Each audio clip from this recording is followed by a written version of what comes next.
طبعا يعني كنت محب للقرآن جدا. I believe that the Islam religion is the best religion for our people. إن الإسلام بدا غريبا. إنما دعوة إسلامية. فرأيت النبي عليه الصلاة والسلام. Travel broadens one's scope. Anytime you do any traveling, your scope will be broadened. It doesn't mean you change, you broaden.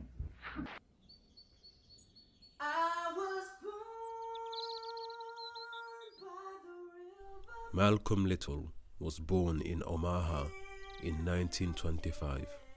He was one of 6 children born to Earl Little and Louise Little.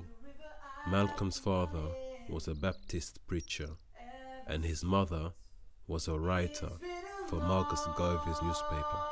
But due to their defiant stance against racism and their staunch activism within the black community, the family was compelled to abandon their home and to relocate to Milwaukee in 1926.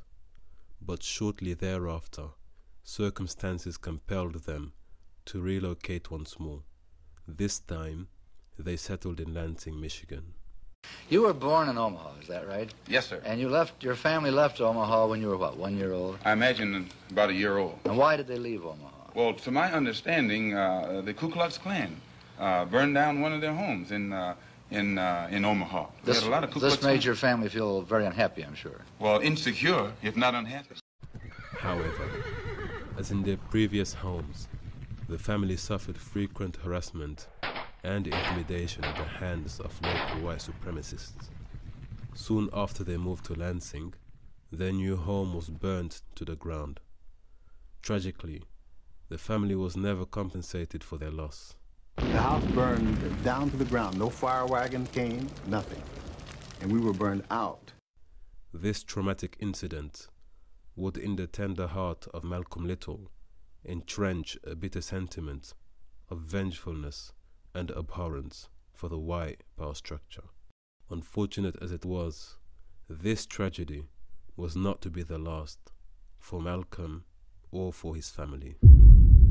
On a fateful September night in 1931, when Malcolm was only 6 years old, his father was brutally murdered and dismembered by some local members of the KKK.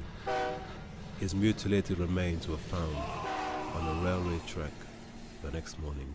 The homicide was dismissed by the authorities and officially ruled to be a mere accident. Some even implied that Malcolm's father had in fact committed suicide. But Malcolm, now a 6-year-old orphan, would grow up with the conviction that his father was murdered by a group of white supremacists. The incident was not a novelty to Malcolm or to his siblings, as 3 of their uncles had already been killed by racist thugs.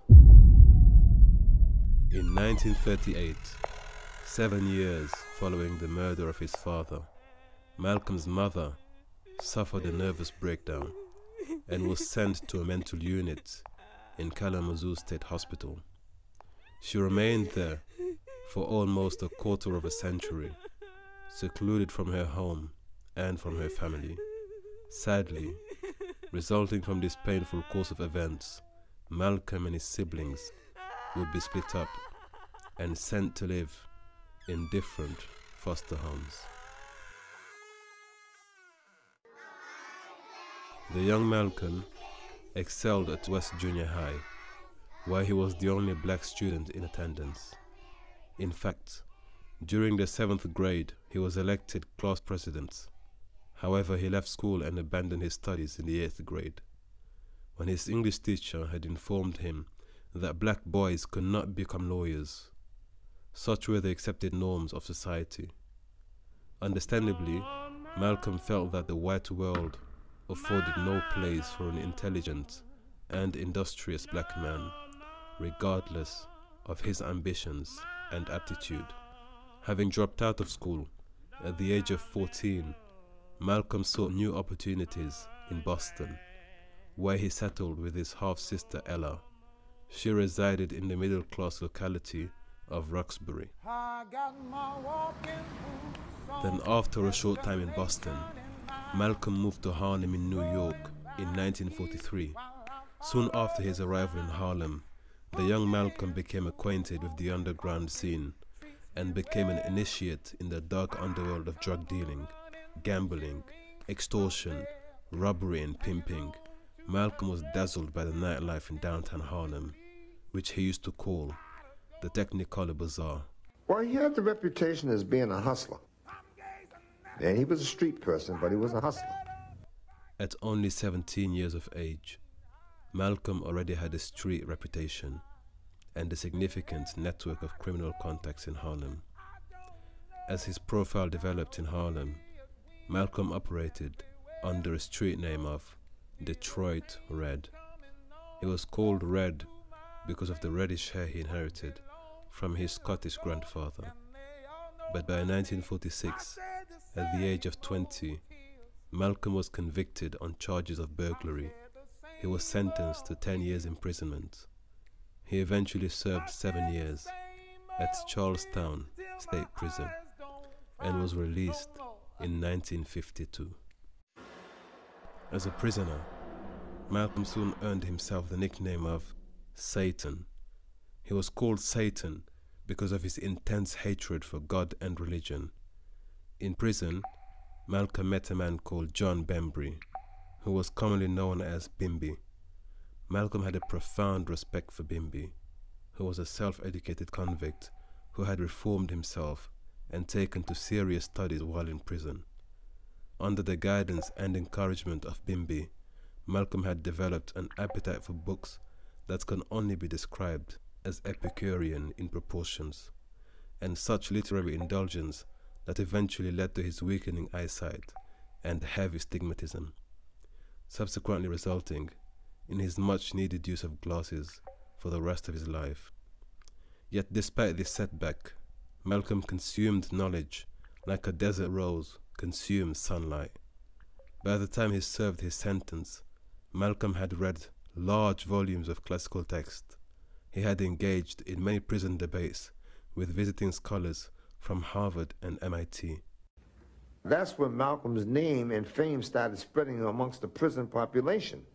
And that's when the population started to grow at the debating classes. Most of the fellas used to come over out of curiosity just to hear him speak.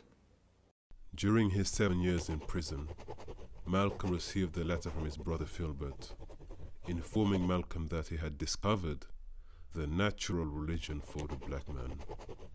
Filbert and the rest of Malcolm's siblings had by now joined a movement called the Nation of Islam, and they were now inviting Malcolm to also join them.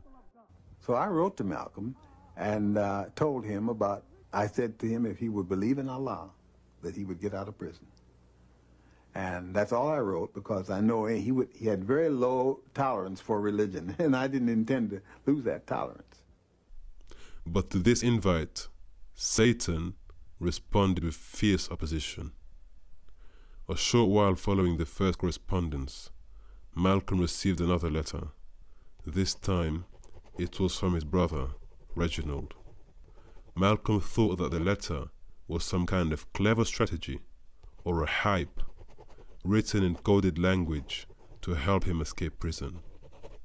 This feeling of excitement gave him much hope and enthusiasm. In 1948, Malcolm wrote a letter to the leader of the Nation of Islam seeking counsel. Elijah Muhammad personally responded to Malcolm's letter, advising him to renounce his criminal past, to submit to Allah, and to make an oath that Malcolm would never return to his former lifestyle. This marked the beginning of a friendship between Malcolm and Elijah Muhammad. In 1950, Malcolm had changed his name to Malcolm X. He also began to espouse radical ideas and racially biased worldviews as he became more and more influenced by the false doctrines and teachings of Elijah Muhammad. In August 1952, after Malcolm had served his term in jail and was released on parole, he traveled to Chicago to pay a personal visit to Elijah Muhammad in his own home. By June 1953, he was promoted to the rank of assistant minister. He initially served in a temple in Detroit. Later that year, he established a new temple in Boston, and by March 1954, he established another temple in Philadelphia. Then just 2 months later, he was promoted once more. This time, he was given the leadership of Temple number 7 in Harlem. Malcolm successfully recruited many supporters and new converts to the Nation of Islam. By 1955, resulting from Malcolm's enthusiastic drive and compelling rhetoric, thousands of African Americans were now bolstering the ranks of the Nation of Islam, with numbers rising each and every month.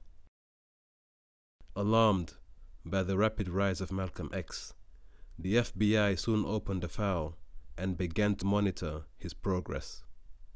Malcolm was credited with the organization's dramatic increase in membership, from 500 members to over 45,000 members in a short period of time, during which he was initiated as a minister within the movement. Malcolm even inspired the young boxer Cassius Clay, later to be known as Muhammad Ali, encouraging him to join the Nation of Islam way before he became the heavyweight world champion. I just turned 22 years old. I must be the greatest. And in June 1963, Malcolm organized and headed the Unity Rally in Harlem, which was one of America's largest civil rights events. Later that year, the New York Times had reported that Malcolm X was now the second most popular speaker in the United States of America. Successful as he was, Malcolm's rising popularity and growing influence began to ruffle a few feathers and provoked some discontent from within the movement. Some members began to suspect that Malcolm was becoming even more influential than their leader, Elijah Muhammad. This jealousy and resentment would be the cause of a major rift between Malcolm X and Elijah Muhammad. On December the 1st, 1963, President Kennedy was assassinated in broad daylight. The nation was in deep mourning. In an interview following the assassination, when asked what his opinions were on the assassination of the president, Malcolm's response was frank and unapologetic.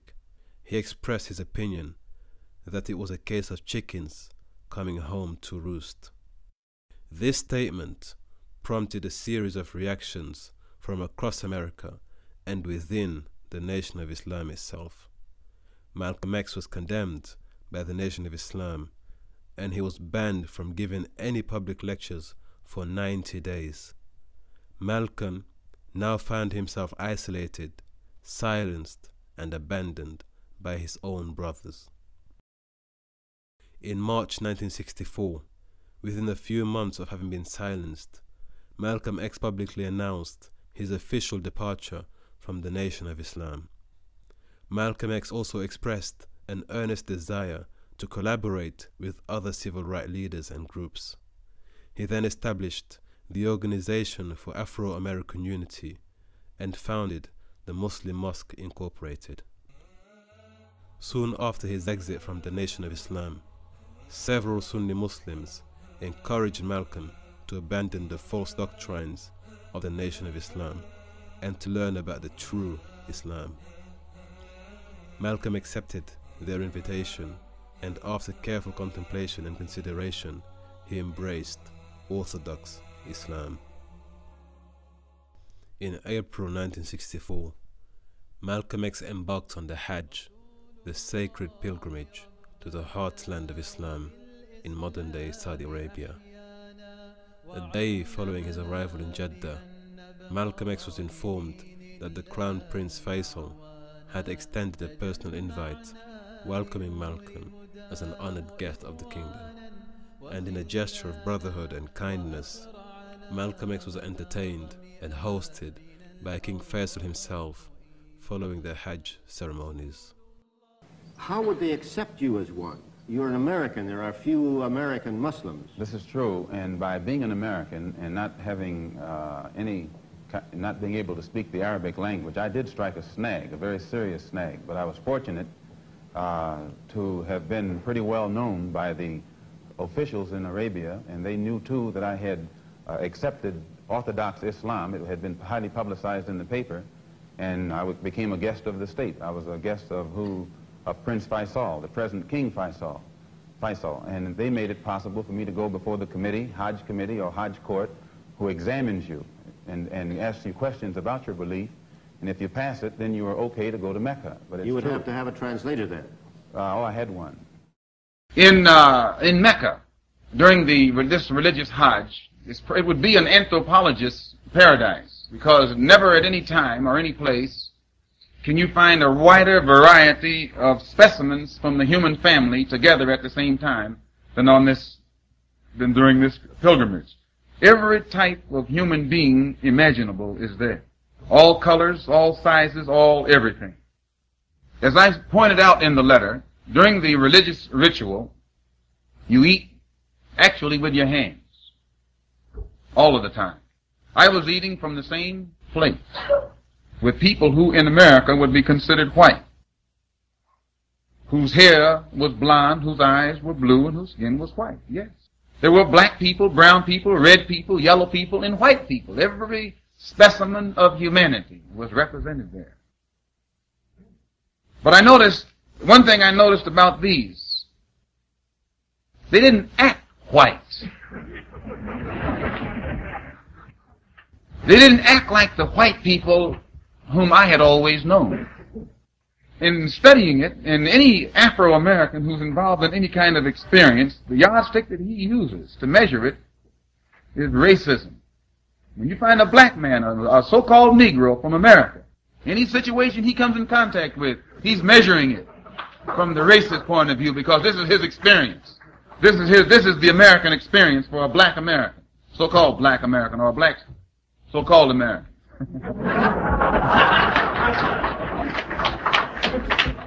So I was studying the situation, and I was asking myself, well, what is the difference between these people and those whom I just left in America? Something is different. And it was their attitude. It wasn't their color, because those were just as white as these. Their eyes were just as blue as these. Their hair was just as blonde as these. Yet they were different.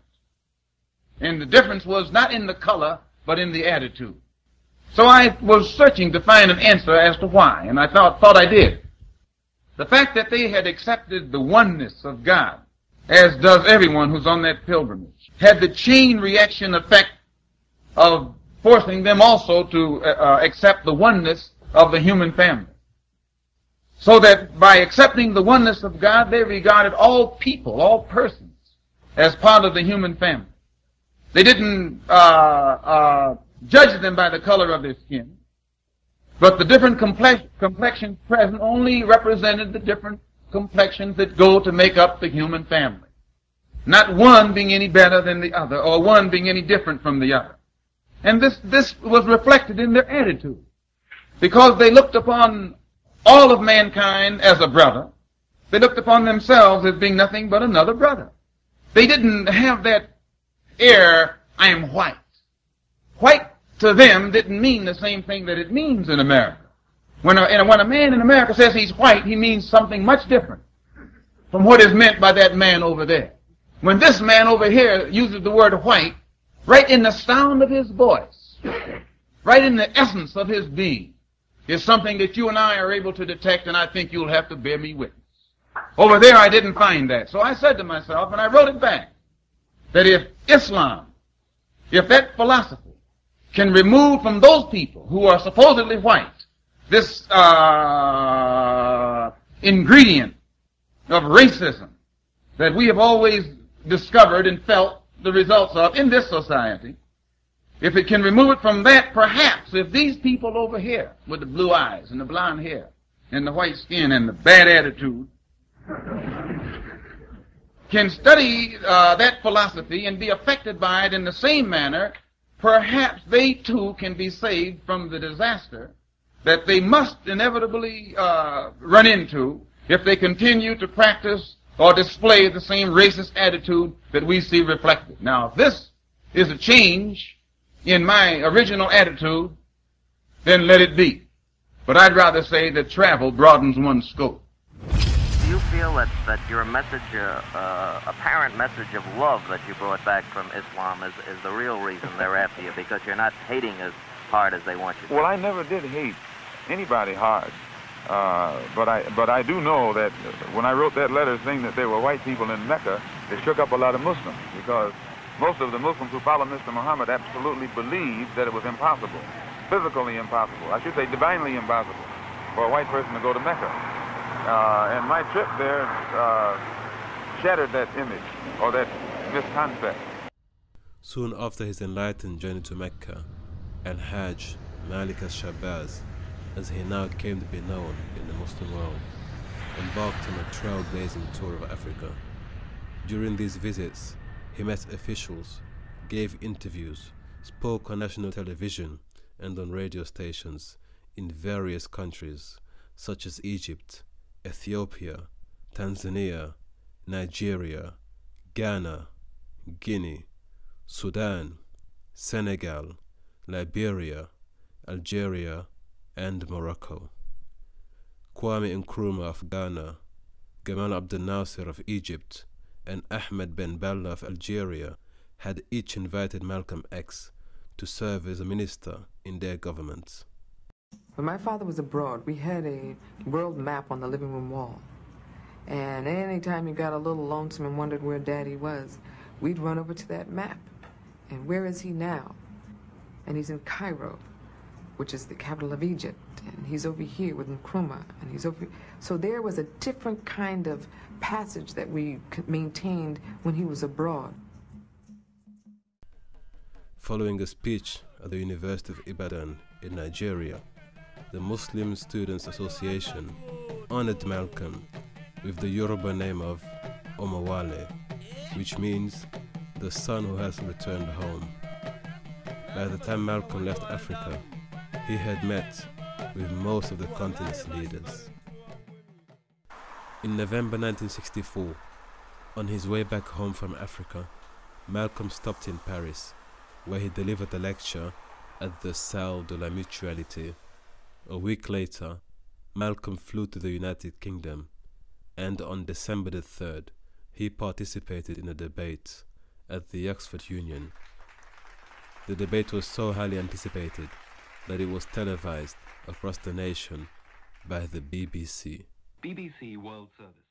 Malcolm's reach and influence had outgrown the racial boundaries set by the Nation of Islam. He was no longer just a civil rights activist. He now became a human rights activist. Are you prepared to go into the United Nations at this point and ask that charges be brought against the United States for its treatment of American Negroes? Oh, yes. Oh, yes, please. I think you're right in my opinion. The audience will have to be quiet. Yes, as I pointed out when I was during my traveling, that nations look, African nations and Asian nations and Latin American nations look very hypocritical when they stand up in the United Nations condemning the racist practices of South Africa and that which is practiced by Portugal and Angola, and saying nothing in the UN about the racist practices that are manifest every day against Negroes in this society. Even in South Africa, those Africans aren't faced with bayonets and aren't faced with police dogs. And when I was in Beirut, I saw a picture on the front page of a Negro being beaten in Tennessee, on the front page of the paper in Beirut. When I got to Cairo, I saw the same picture of a Negro being beaten in Tennessee. When I got to Lagos, I saw the same picture. So were these African nations knowing the brutality that is inflicted upon black people in this country, simply because those black people are trying to get what the Supreme Court said they were supposed to have 10 years ago? I would be not a man. If I was in a position to bring it in front of the United Nations and didn't do so, I wouldn't be a man. Malcolm X had expressed his desire to work with other organizations and leaders in order to present a legal case at the International Court for Human Rights, in an unprecedented effort to bring charges against the United States for its gross human rights violations against the poor, marginalized and brutalized African American community. Are you prepared to work with some of the leaders of the other civil rights organizations? Certainly. We will work with any groups, organizations, or leaders in any way, as long as it's genuinely designed to get results. Martin Luther King Jr. and Malcolm X met before a press conference after the State Senate debate on the Civil Rights Act of 1964. This meeting marked the beginning of what many people saw as a bright prospect for a golden union between the two leaders and a possible joint effort to cooperate and collaborate with one another. Had a beautiful sense of humor, plus the fact that when you got to know him, he was kind of shy. El-Hajj Malik al-Shabazz was remarkably charismatic. He was an eloquent orator and had an impressive physical presence. At 6'3", he had an imposing yet gentle composure. One journalist described him as mesmerizingly handsome and always spotlessly well groomed. In 1955, Betty Sanders met Malcolm X after one of his lectures. She would soon be attending many of his lectures more regularly. Although they never discussed marriage, Malcolm proposed to Sister Betty over the phone in 1958. They married only 2 days later and became parents to 6 beautiful daughters.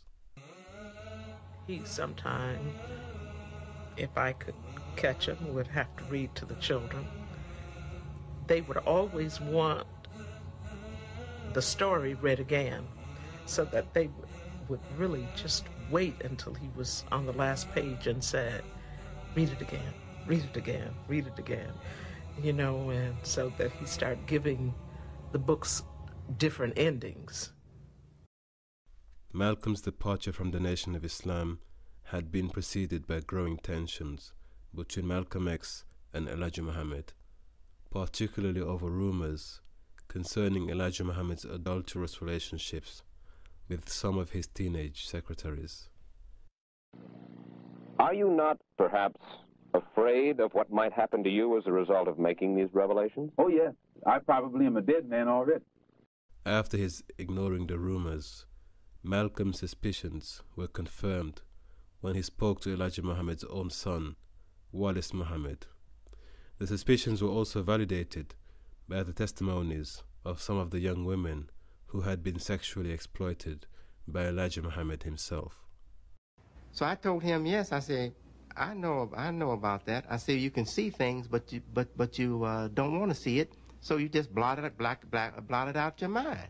I said, I'm aware of secretaries having that kind of relationship with my father, being there with their children. I said, I've seen him take their children, and somewhere in my conscience, I'm sure it was registering that that was his family, but I never accepted it to deal with it in my mind. Never did I accept to deal with it in my mind.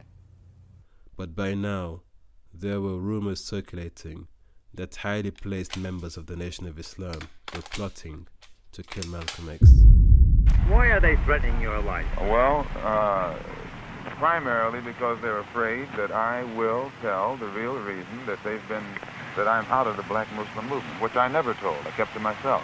But the real reason is that Elijah Muhammad, the head of the movement, is the father of 8 children by 6 different teenage girls, 6 different teenage girls who were his private personal secretary.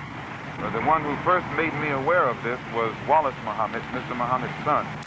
The conflict between Malcolm X and the Nation of Islam increased, and soon both public and private threats were being made. In February 1964, an attempt was made to wire Malcolm's car with explosives, but it was unsuccessful.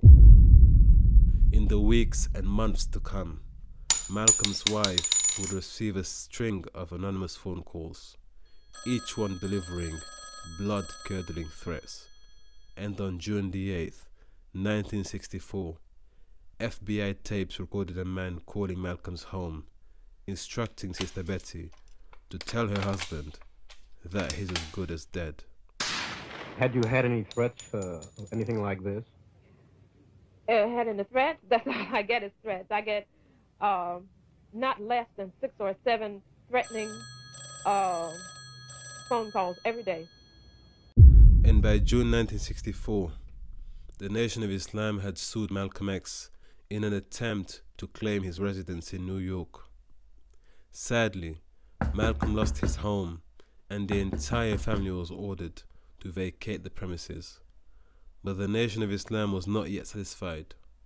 So on February 14th, 1965, Malcolm's home was burnt to the ground. All of his children were asleep at the time. I wanted you to know that my house was bombed. It was bombed by the black Muslim movement upon the orders of Elijah Muhammad. Now they had come around, so they had planned to do it from the front and the back so that I couldn't get out. By the divine grace of God, Malcolm X and his entire family survived the attempted murder. However, despite the overwhelming evidence, no one was ever charged or brought to justice. This was deeply reminiscent of Malcolm's childhood experience in Lansing 3 decades ago.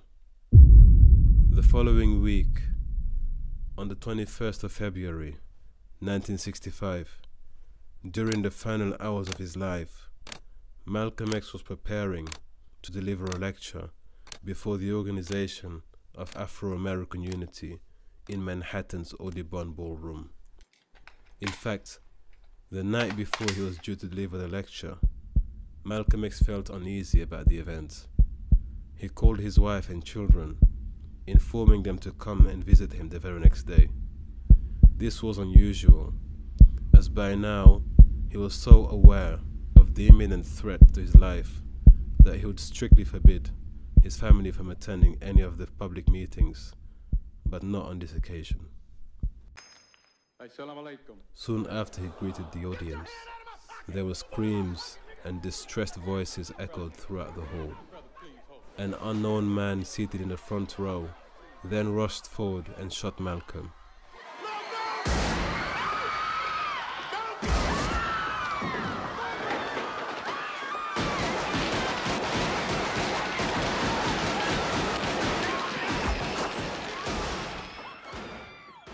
Malcolm X was pronounced dead at 3:30 p.m., shortly after arriving at Columbus Presbyterian Hospital. On Friday afternoon, his funeral rites and prayers were performed in accordance with Orthodox Islamic teachings by Sheikh Ahmed Hassan, a Sunni cleric who had traveled to the US to serve as Malcolm's spiritual guide and teacher in the final months of his life. But even in his final moments, he stood before the world, courageously fighting to restore the principles of justice, liberty, and the equality of man.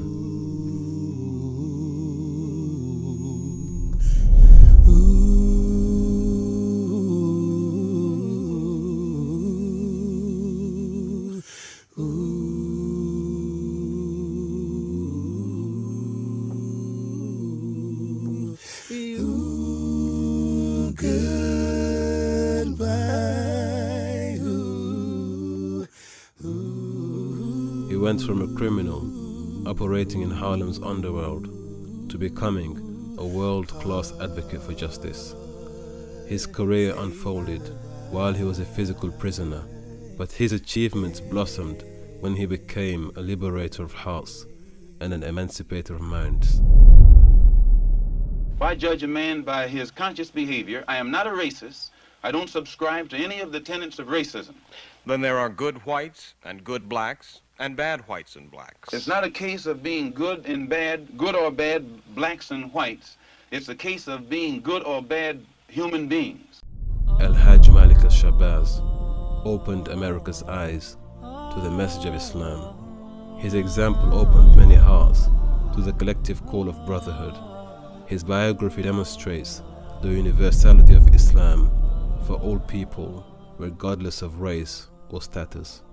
Finally, he rejected racism and embraced racial equality. He submitted himself in humility and dedication before the one and only God.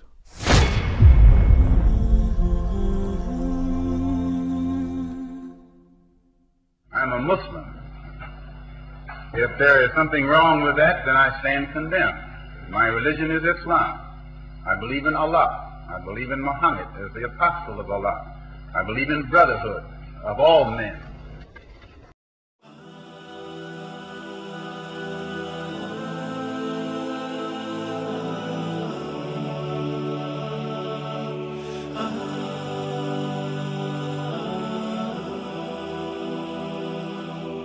Oh